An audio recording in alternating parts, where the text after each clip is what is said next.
السلام علیکم ورحمۃ اللہ وبرکاتہ۔ بسم اللہ الرحمن الرحیم۔ آج افضل سلطانہ کا ایک مکمل ناول لے کر حاضر ہوں۔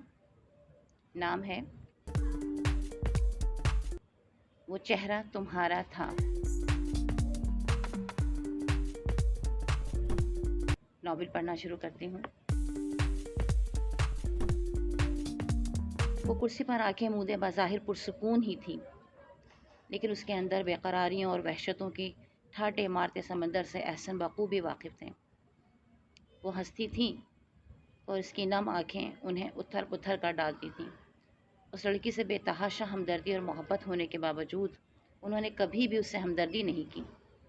اگر وہ اپنے غموں کو چھپانے کا فن جانتی تھی، دکھوں کو دفن کر کے جینے کے ہنر سے واقف تھیں، تو اسے قوا مقواہی احساس کمتری میں کیوں مبتلا کر ڈالتے۔ سامان پیک کر لیا؟ احسن تولیے سے منہ پہنچتے بچ کے سر پر آ کھڑے ہوئے۔ جی احسن بھائی۔ وہ اسی ازلی مسکراہٹ سے پوری آنکھیں کھول کر انہیں دیکھتی رہ گئی۔ احسن اسے کبھی کبھی موجود ہونے کے باوجود بھی بالکل غائب لگنے لگتے تھے۔ آج ہمارا ٹھکانہ شیلو خالہ کے گھر ہے۔ بددلی بیزاری کو اس نے کمال صفائی سے چھپانے کے لیے منہ کھڑکیوں کی طرف پھیر دیا۔ شیلو خالہ کے ہاں جا کر اس کا دم گھٹتا تھا۔ ان کے ہاں سب کچھ شدید قسم کی صفائی کا مرض تھا۔ نانی اماں منہ دھونے بیٹھتی تو گھنٹوں لگا دیتی، کانوں کے ساتھ ناک کے نتھنے بھی صاف کرتی، وہ بھی اونچے کر کر کے۔ لوٹے کی ٹوٹنی اور لائف بوائے صابن کی مدد سے نانا دانت صاف کرنے بیٹھتے تو گھس گھس کر نوکیلے کر ڈالتے۔ بقول اکمل ماموں وہ کسی کی بھی بوٹی اتار سکتے تھے، مائیں کھال کے۔ ماموں شہباز کو کپڑوں کی سفیدی کا جنون تھا۔ بڑی آپا واشنگ مشین سے دھو دھو کر بازوؤں میں بھی درد کر ڈالتی، نیل بھی تناسب سے دیتی، پر ماموں شہباز کے دل کو کسی طرح بھی قرار نہ آتا۔ چھوٹی خالہ باورچی خانے میں گھستی تو برتنوں کو رگڑ کر آئینہ کر ڈالتی، چولہے، فرش، در و دیوار جگر جگر کرتے۔ پھر بھی وہ دیکھتی تو ہر وقت سب کے سب کمر کسے جھاڑو لیے تیار نظر آتے۔ نہ کھانے کا ہوش، نہ پینے کا پرواہ، بس صفائی اور صفائی۔ مہمان آتے، بار بار گلاس دھلتے، پلیٹیں صاف ہوتی، تب کہیں جا کر مہمانوں کے حلق میں دانہ پانی اترتا۔ اس کے جانے کے بعد پھر صفائی شروع ہو جاتی۔ وہ یہاں بیٹھا تھا، اس کے جوتے قالین پر کس جگہ آئے تھے، وہ باتھ روم میں کون سی چپل پہن کر شامت اعمال بنانے گیا تھا، اور تو اور اس کے گھر کے سب سے چھوٹے بچے راحیل نے اس گھر میں جو سب سے پہلا کام کیا تھا وہ برش سے کارپٹ کی صفائی تھی۔ سب نے فرط مسرت سے تالیاں بجا کر بچے کی حوصلہ افزائی کی۔ سدرا جل بھن کر اٹھ گئی۔ ایسی حماقتوں کے لیے اس کے دل و دماغ میں کبھی گنجائش نہیں ہو سکتی تھی۔ اس گھر میں اسے بس ایک جہانگیری ڈھنگ کے انسان نظر آتے تھے۔ دل چاہتا کپڑے بدلتے نہ بدلتے، منہ دھو کر فٹافٹ باہر نکل آتے۔ رات کو بار بار پیر دھو کر دیر تک پہنچ کر بستر میں گھستے بھی نہیں دیکھے گئے۔ اکثر جوتوں موزوں سمیت ہی بستر پر دراز ہو جاتے تھے۔ پورا گھر ان کی اس گندگی کو صبح جھنڈے پر اچھالتا۔ ناشتے کی میز پر خوب درگت بنوانے کے بعد وہ سب کو نفسیاتی مریض قرار دے کر چپل فرش پر مارتے ہوئے اٹھ جاتے۔ سدرا اس گھر میں صرف 4 دن کے لیے آتی۔ 2 دن بعد ہی گھبرا کر نجیہ خالہ کے ہاں پناہ لیتی۔ ان کے ہاں کاہلوں کی بھرمار تھی۔ انور اصغر کتابوں کا تکیہ بنائے اسکول سے چھٹی کر کے پڑے رہتے۔ قالو عبدل ہفتے بعد آفس بمشکل جاتے اور گھنٹے بعد واپس لوٹ آتے۔ نجیہ خالہ ایک دن کا آلو گوشت مستقل 5 دن کھلاتی، اور جو پھر سالن بچتا تو اسے اگلے دن کے سالن میں شامل کر کے جان چھڑاتی۔ بھوری خالہ نے بھی ساری عمر خدا کا شکر ادا کر بھائی جس نے ہماری گائے بنائی، گا گا کر زندگی تمام کر ڈالی۔ شادی ہوئی تو وائے بدنصیبی، میاں تیسرے مہینے ہی اللہ کو پیارے ہو گئے۔ پھر جو نجیہ خالہ کے در آ بیٹھی تو کچھ نہ کیا۔ ماموں فیروز نے مشین دلا دی، شاید کچھ ہاتھ پیر چلا لیں، پر اس خدا کی بندی نے ایک کاج بھی نہ بنایا۔ رکھے مشین کو زنگ لگ گیا، اندر کاکروچوں نے بسیرا کر لیا، مکڑیوں کی بھی ایک دنیا آباد رہتی تھی۔ سدرا جب بھی ادھر آتی مشین کھول کر صفائی کرتی، تیل ڈالتی، 2-4 جوڑے سی کر ماموں فیروز کی لگائی ہوئی قیمت بھی وصول کرنے کی پوری کوشش کرتی، اور پھر اتنے سارے کاہلوں میں وہ ایک ادھر دوڑتے 2-4 دن پورے کر لیتی۔ بڑی خالہ کے ہاں اسے کچھ تسلی ہوتی تھی۔ بڑے خالو عباد، رئیس، جمشید سبھی اسے ڈھنگ کے بندے لگتے تھے۔ یہاں اگر حماد نہ ہوتے تو بس وہ یہاں ٹک جاتی۔ بڑی خالہ اسے پیار بھی بہت کرتی تھی۔ خالو کی جمع کردہ انگلش ناولز پڑھنے میں اسے بے حد مزہ آتا تھا۔ سب اپنے ہاتھوں سے کام کرتے تھے، وقت پر آرام بھی کرتے۔ حماد سے اس کی کبھی نہیں بنتی تھی، وہ بڑے کھرے تھے۔ ٹک سے بغیر لحاظ کے جو منہ میں آتا بک کر بیٹھ جاتے۔ سارے خاندان والے اس سے ہمدردی کرتے تھے، ماں باپ کی جدائی پر افسوس، لیکن وہ تو شاید ہمدردی نام کی کسی شے سے واقف نہیں تھے۔ اس کی تنہائی پر کبھی کبھی افسوس ملتے نہیں پائے گئے۔ سارے خاندان کی یہی ایک الگ تھلگ شخصیت تھی جو اس سے مختلف انداز میں ملتی تھی۔ انٹر میں اس کی کمپارٹمنٹ آئی اور سب نے لحاظ کیا، ہمت افزائی کی، الفاظوں سے نوازا۔ اگلی مرتبہ پاس ہونے کی دعائیں دیں، مگر وہ مذاق اڑاتے ہوئے باہر نکل گئے۔ اس مرتبہ بھی وہ بڑی خالہ کے یہاں آئی تو سب نے اسے ہاتھوں ہاتھ لیا، بس حماد سر کے اشارے سے سلام کا جواب دے کر اپنے کمرے میں چلے گئے۔ وہ دیر تک بیٹھی غصے میں انگلیاں مروڑتی رہی۔ کیا تھا اگر وہ بھی اپنے چند دانت نکال کر اس کی خیریت دریافت کر لیتے، دو چار باتیں کر کے حال احوال پوچھ لیتے۔ خالہ امی، وہ ناشتے کے بعد ان کے قریب آ بیٹھی۔ جی جان، انہوں نے اسے کلیجے میں بھر لیا۔ کیا سوچتی رہتی ہو ہر وقت؟ وہ اس کے سر میں دھیمے دھیمے انگلیاں پھیرنے لگتی۔ سوچ رہی ہوں میں ممی کے پاس چلی جاؤں یا پھر پپا کے پاس۔ بہت دنوں سے جو بات وہ سوچ رہی تھی اس نے ڈرتے ڈرتے کہہ ڈالی۔ ممی پاپا کے پاس؟ خالہ نے اسے حیرت سے دیکھا، پھر اس کا ستا ہوا چہرہ اور دکھ بھری آنکھیں دیکھ کر اسے قریب بٹھا لیا۔ بیٹی، ممی کے پاس تمہارا سوتیلا باپ اور پاپا کے ساتھ سوتیلی ماں بھی تو رہتی ہے، وہ دونوں تمہیں کیسے برداشت کریں گے؟ جس طرح یہاں پورا خاندان برداشت کرتا ہے۔ جلن سے اس کا منہ تک کڑوا ہو گیا۔ کوئی زندگی ہے بھلا؟ کبھی خالہ شیلو کے ہاں، کبھی ظہیر ماموں کے ہاں، کبھی فیروز چچا کے پاس۔ نہ اپنی مرضی سے سو سکتی ہوں نہ جی سکتی ہوں۔ وہ دیر تک بڑبڑا کر اپنا غصہ نکالتی رہی۔ بیٹی سدرا، ان کی اپنی آنکھیں بھی باوجود کوشش کے خشک نہ رہ سکیں۔ یہ سب ہم نے صرف اس لیے کیا ہے کہ یکسانیت تمہیں بور نہ کر ڈالے۔ تمہاری مرضی ہے، تم نہ جاؤ کسی کے پاس، کہیں بھی ایک جگہ رہ لو۔ ویسے بھی آج کل تو چھٹیاں ہیں، یوں تمام کزنس تمہیں جتنا پیار کرتے ہیں اتنا اور کسی کے حصے میں نہیں۔ البتہ حماد کی تم پرواہ نہ کیا کرو، اس کی عادتوں سے میں بھی نالاں ہوں۔ بھانجی کے لیے انہوں نے اپنے لائق ترین بیٹے کو بھی برا کہہ ڈالا۔ کیسی خانہ بدوشی کی زندگی ہے خالہ امی، کاش ممی پاپا اپنی ضد میں مجھے یوں برباد نہ کرتے، میری خاطر ہی سر جھکا لیتے۔ وہ اپنی انگلیوں کو بے دردی سے مروڑتی رہی۔ یہ شکایت ہم سب کو بھی شازیہ اور آصف سے ہے، اتنا پیار کرتے تھے دونوں ایک دوسرے سے، اور بس معمولی باتوں پر شادی کے بعد الجھ گئے۔ بہت سمجھایا تھا بیٹی، سب نے سمجھایا تھا، لیکن دونوں کو ہی نہ جانے کیا ہو گیا کہ علیحدگی بھی اختیار کر لی اور سال کے اندر اندر باہر شادیاں بھی کر ڈالی۔ اور تم تو جانتی ہو اس خاندان نے اپنے دکھ سکھ اندر ہی اندر سمیٹے ہیں۔ شاہد بھائی تمہاری ماں کی غلطی ہونے کے باوجود بھی شازیہ سے شادی کے لیے تیار تھے۔ تمہارے باپ کو بھی خاندان میں کوئی لڑکی ضرور مل جاتی، اس طرح تمہارا وجود بھی سنبھل جاتا، مگر کیا کریں، تمہارے ماں باپ کی عقلوں پر ایسا پردہ پڑا پھر کبھی ہٹا ہی نہیں۔ میرے خیال میں بیٹی ان دونوں کا خیال تم ذہن سے نکال ہی دو، آخر وہ بچے بھی تو اپنی زندگی گزار ہی لیتے ہیں جن کی نہ ماں ہوتی ہے نہ باپ۔ وہ خود ہی بولتی رہیں اور ان کی خالی خالی نگاہیں اور کھوکھلا وجود بھانجی کے چہرے پر دیر تک مرکوز رہا۔ آپ ہمیشہ کی طرح خاموشی سے میرا جائزہ لیتی رہیں گی، وہ ہمیشہ کی طرح چڑ گئیں۔ کیا زندگی ہے دوسروں کے رحم و کرم پر، بس میں اسی ہفتے اپنی امی یا پاپا کے پاس چلی جاؤں گی۔ اس نے اپنا آخری فیصلہ سنا کر انہیں دیکھنے کی بھی زحمت گوارا نہیں کی۔ نہیں بیٹی، اب تمہارا وہاں جانا کسی طور مناسب نہیں، یوں بھی اتنے سال تک انہوں نے پلٹ کر تمہاری خبر نہیں دی، تمہارے وہاں جانے سے دونوں ڈسٹرب ہو سکتے ہیں۔ سدرا بیٹی، تم سمجھ رہی ہو نا میری بات؟ انہوں نے پیار سے سدرا کو خود سے اور قریب کر ڈالا۔ میں ملازمت کر لیتی ہوں خالہ امی، ایم اے کافی ہے میرے لیے۔ وہ ان کے کندھے سے ٹک گئی۔ ہاں، ملازمت کرنے میں کوئی حرج نہیں، اب پی ایچ ڈی کر کے کیا آسمان سے تارے توڑو گی؟ انہوں نے فوراً ہی اپنی آمادگی ظاہر کر دی۔ خالہ امی سمجھی تھیں کہ وہ کوئی اسکول جوائن کر لے گی، بینک کی ملازمت یا پھر کوئی آفس وغیرہ، لیکن وہ تو شہریار انٹرپرائز پہنچ گئی جہاں ایک بوڑھی خاتون نے اسے پی آر او رکھ لیا۔ 24 گھنٹوں کے لیے ہفتے میں 1 دن چھٹی، رہائش اور کھانے وغیرہ کا بہترین انتظام بھی موجود تھا۔ پورے خاندان نے زور لگایا، کوئی بھی اس ملازمت کے حق میں نہ تھا، لیکن وہ جسے ملازمت کرنا تھی اس نے سب کی طرف سے کان اور آنکھیں بند کر لی تھیں۔ ایک بہت بڑا بھائیں بھائیں کرتا ہوا بنگلہ جس میں 3 عدد عورتیں اور ایک لڑکا رضا بھی بطور کلرک ملازم تھا۔ ہم تمہیں وہاں کیسے بھیج سکتے ہیں بیٹی؟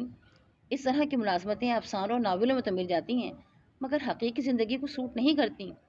پورے خاندان میں بڑی خالہ اس کی سب سے زیادہ قریب تھیں اور سب کو اندازہ تھا کہ وہ ان کی بات مان لے گی۔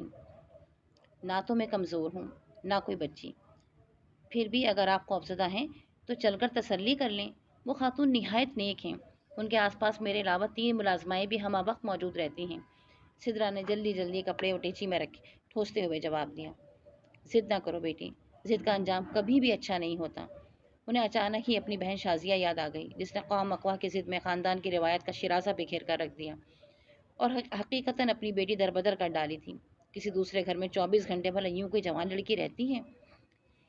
ایک کیا ہزار دلائل دیے گئے، وہ روٹ گئی، کھانا پینا چھوڑ دیا اور بیمار ہو کر آخرکار وہ سب سے جیت گئی۔ وقتی طور پر سب نے ناگواری سے منہ بنا کر اسے جانے کی اجازت دے دی اور اکو بغیر پیشانی پر سلبٹیں ڈالے اسے وہاں چھوڑ بھی آیا جہاں بقول اس کے اسے بے حد عزت و احترام سے بلایا گیا تھا۔ آیا اور ملازمہ کا کام لیا جائے گا، پی آر او وغیرہ کا تو ڈھونگ ہے۔ ہم آدھے کمرے سے دوسرے کمرے میں تل ملاتے پھر رہے تھے، سامان اور اپنا مختصر سا اٹیچی کیس ملازم کے ہمراہ لیے۔ جب وہ اندر داخل ہوئی تو تقریباً 60 سالہ خاتون نے بڑے پروقار انداز میں مسکراہٹ سمیت اس کا استقبال کیا۔ وہ دیر تک اس سے اس کے خاندانی حالات پوچھتی رہیں اور ماں باپ کے بارے میں پوچھا تو اس نے صاف صاف بتا دیا۔ دونوں موجود ہیں بیگم صاحبہ، اور دوسری شادیاں کر کے نہایت خوش و خرم زندگی گزار رہے ہیں۔ میرا کئی سال سے ان دونوں سے کسی قسم کا کوئی رابطہ نہیں ہے، میں تو خاندان کے رحم و کرم پر ہوں۔ اس نے بلا جھجک ایک ایک بات انہیں صاف صاف بتا دی تھی اور اس ادا پر ہی وہ 100 جان سے قربان ہو گئی تھیں۔ مہینہ ہو چکا تھا، سدرا اس جاب سے بڑی مطمئن تھی، کام بہت آسان تھا۔ اس کے ساتھ ایک کلرک تھا، رضا، یہی کوئی 20-22 سال کا، ٹائپسٹ نائلہ اور وہ خود۔ ایک ایئر کنڈیشن آفس جہاں گھر کا سا ماحول تھا۔ جب اس کا دل چاہتا تھکان مٹائے اندر چلی جاتی۔ اس پورے مہینے میں اس نے بیگم صاحبہ ہی کو دیکھا تھا، ان کے بیٹے شہریار صاحب کی نہ شکل دیکھی تھی نہ آواز سنی تھی۔ مسز خلیل تمام بزنس کی ہر ممکن دیکھ بھال کر کے اب اس قدر تھک چکی تھیں کہ بعض اوقات پریشان ہو جاتی۔ شہریار بھی اسی بزنس کو بڑھانے میں کبھی یہاں ہوتے ہیں کبھی وہاں۔ کام کے دوران وہ اکثر ان کے بارے میں کچھ زیادہ تر ہی سوچ لیا کرتی تھی۔ صبح جب صاحب آئے تھے، ضروری کاغذات ادھر ادھر کرتے ہوئے رضا نے اسے اطلاع پہنچائی، شہریار صاحب خوبصورت نقوش والی دراز قد سدرا رضا کو دیکھتے ہی رہ گئے۔ آج جمعہ تھا اور ابھی ڈرائیورس اسے لے کر پہنچا تھا۔ جی ہاں، اور 2 گھنٹے بعد واپس چلے گئے۔ اتنی جلدی واپس بھی چلے گئے؟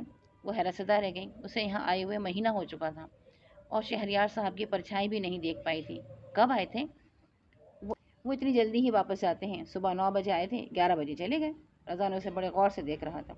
اس بھولی بھالی ایک دم گڑبڑا جانے والی لڑکی پر اسے فوراً عاشق ہو جانا چاہیے تھا۔ اور ہاں یہ آپ کا لفافہ، 25,000 روپے ماہانہ۔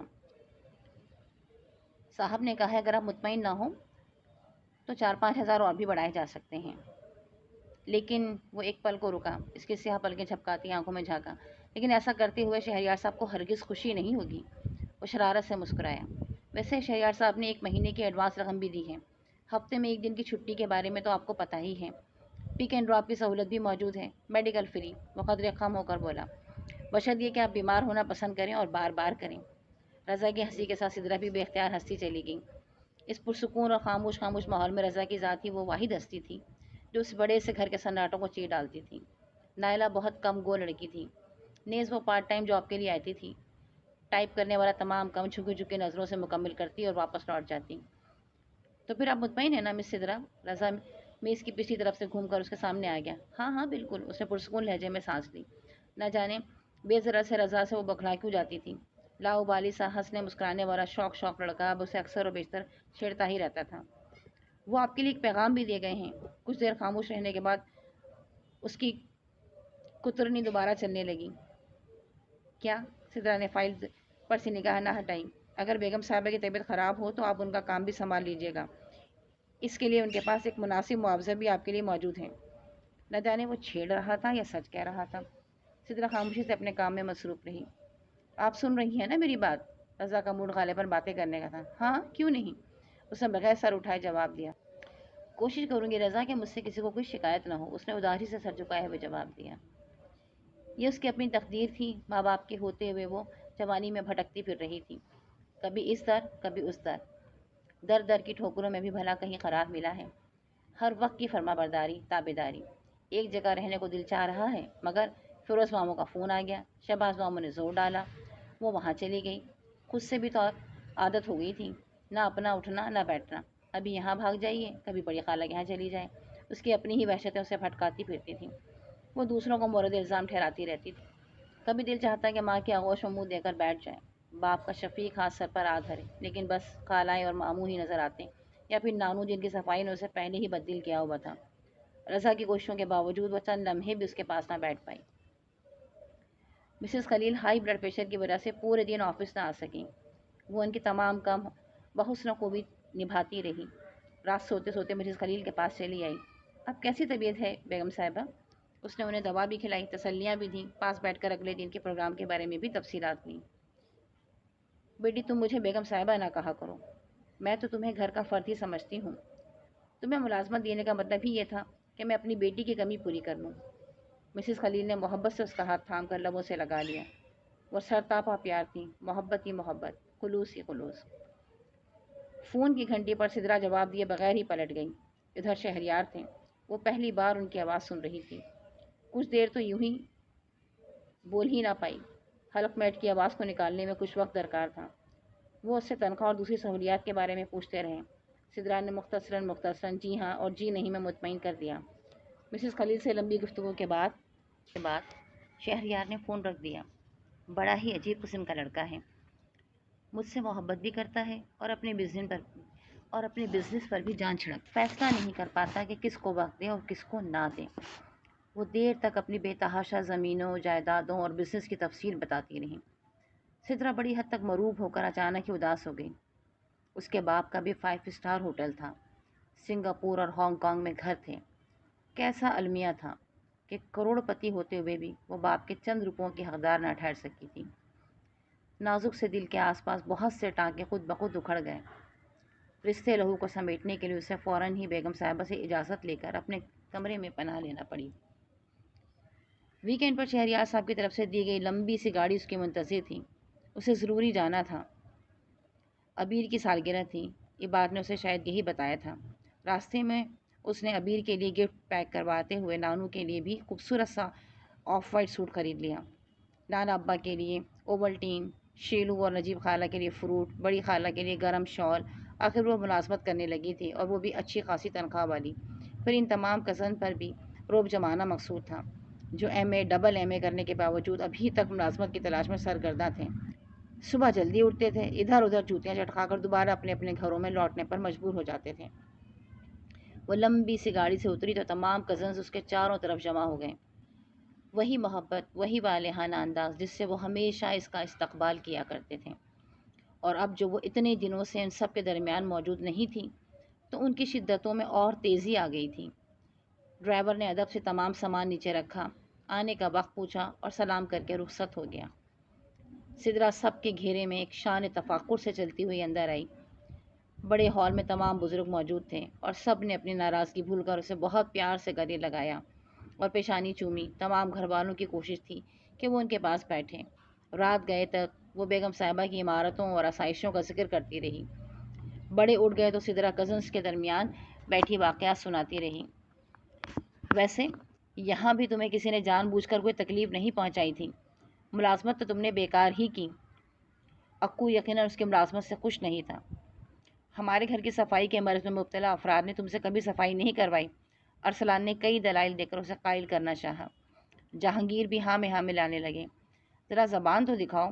ہم آج جو شروع سے آخر تک خاموش رہ رہے تھے آخر بول ہی پڑے۔ جی؟ وہ کچھ نہ سمجھی۔ میری زبان کو کیا ہوا ہے؟ دیکھنا چاہ رہا ہوں بیگم صاحبہ کہتے کہتے کتنی گھسی ہیں۔ حماد کی اس بات پر اس کا موڈ طویل عرصے کے لیے آف ہو گیا۔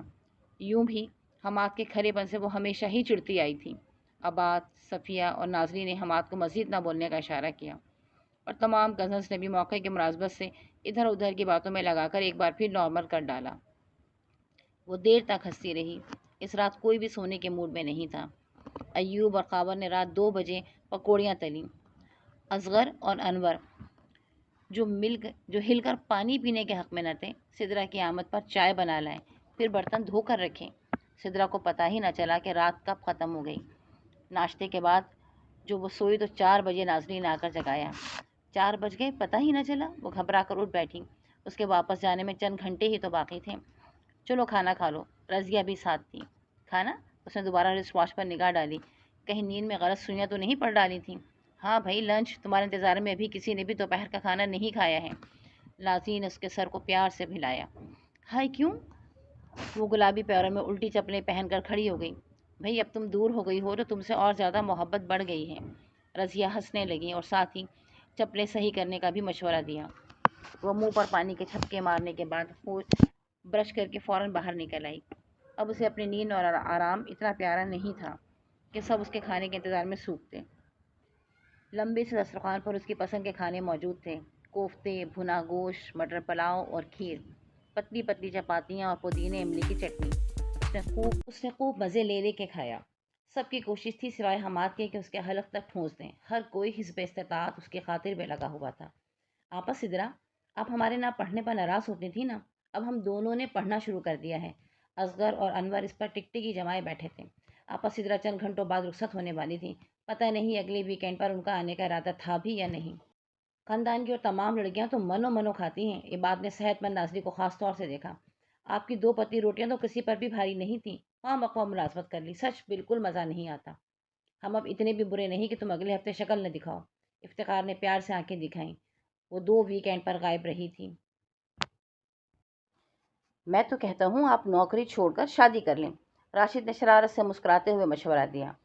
جہیز بھی ہم ٹھیک ٹھاک دے دیں گے، تمہیں پریشان ہونے کی قطعی ضرورت نہیں، نازلی نے ٹکڑا لگایا۔ خاندان میں ہی اتنے ڈھیر سے لڑکے موجود ہیں، اگر ان میں سے کوئی پسند نہیں، تیمور اپنا کالر اکڑاتا رہا، تو باہر والوں کو تلاش کر لیں گے۔ ہم میں سے کوئی بھی رکاوٹ نہیں بنے گا، احسن نے ایوب اور خاور کے بیچوں بیچ لمبی گردن باہر نکالی۔ اور کیا، حماد نے روکھا کوفتہ منہ میں رکھتے ہوئے جتایا۔ خاندان سے باہر ملازمت کر کے بھی جو تم نے خاندان کی عزت کو بٹا لگایا ہے، شاید کچھ لحاظ کر گئے تھے، ورنہ ان کا دل تو چاہ رہا تھا کہ سدرا کی پچھلی نسل کو بھی کھنگال دیں۔ آپ لوگ میری ملازمت سے اس قدر الرجک کیوں ہیں؟ اس نے حماد کے بجائے اکو کی طرف منہ کر لیا۔ مسز خلیل ایک نہایت معزز خاتون ہیں، ان کی تینوں ملازمائیں بھی خواتین ہی ہیں۔ مجھے اس گھر میں اونچا مقام حاصل ہے، یہاں بھی سب سر پر ہی بٹھاتے تھے۔ کس نے سولی پر لٹکا کر رکھا ہوا تھا؟ حماد منہ ہی منہ میں بڑبڑا کر رہ گئے۔ سدرا کے کانوں میں کچھ بھی نہ پڑ سکا۔ وہ اپنی بات جاری رکھتے ہوئے بولی، رہے شہریار صاحب تو وہ گھر پر رہتے ہی نہیں، بس صبح اور شام فون کر کے ماں سے ان کی صحت کے بارے میں دریافت کرتے رہتے ہیں۔ وہ بیمار ہوں تو دن میں 3-4 مرتبہ بھی فون کھٹکھٹا دیتے ہیں۔ خوبصورت نفیس رومال سے اس نے کومل سی ناک رگڑتے ہوئے جواب دیا۔ صبح سے کھجلی ہو رہی تھی، نانو کہتی تھی ناک میں کھجلی بیماری کی نشاندہی کرتی ہے۔ شہریار صاحب کی اماں مر گئیں تب بھی فون پر ہی تعزیت کریں گے؟ ہم آج صوفے سے ٹک کر پوچھنے لگے۔ سدرا نے کھا جانے والی نظروں سے انہیں دیکھا، لیکن وہ ڈھیٹ پن سے چھت گھور رہے تھے۔ فضول نہ بولا کرو یار، آؤ سدرا چلو کیک تو کاٹو، ہال میں سب بزرگ تمہارے منتظر ہیں۔ احسن اسے ہمیشہ ایسے مشکل موقعوں سے نکالنے موجود ہوتے تھے۔ کیک؟ اس نے چکرا کر احسن بھائی کو دیکھا۔ اسے تو ابیر کی سالگرہ میں بلایا گیا تھا۔